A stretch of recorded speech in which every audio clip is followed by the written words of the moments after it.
Ya, nak makan ni. Mi dengan keli. Okey.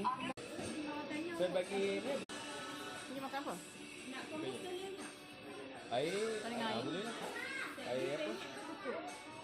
Sini, Cebi. Air mana? Boleh. Air yang bawah tu.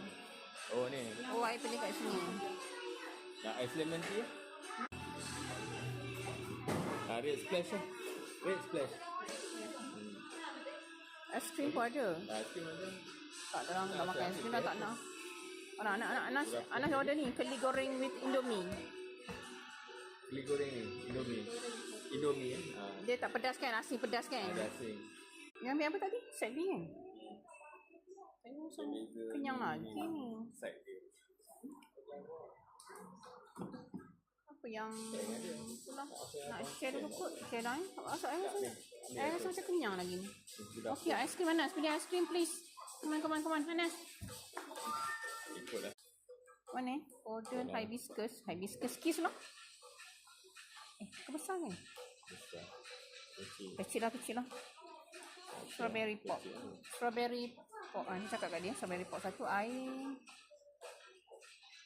sebab tadi order satu. Salah satu lagi share dengan Anas lah.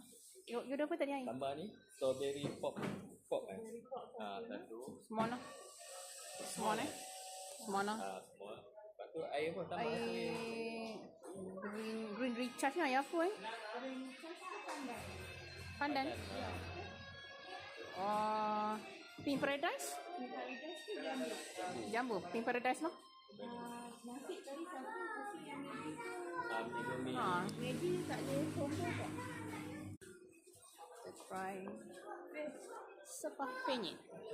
Tiba-tiba first time dengan nama first time penyet. Not bad. Must try. Bayar kan? Cash lah.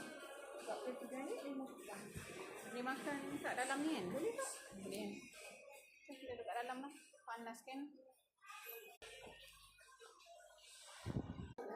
Kat mana kat? Ataupun nak dekat sini.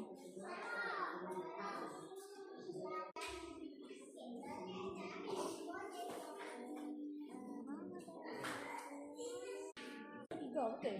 Dua je. Keli Keli goreng satu ada goreng. sepah banyak okey. Keli goreng tu Maggi kan? Maggi. Lagi.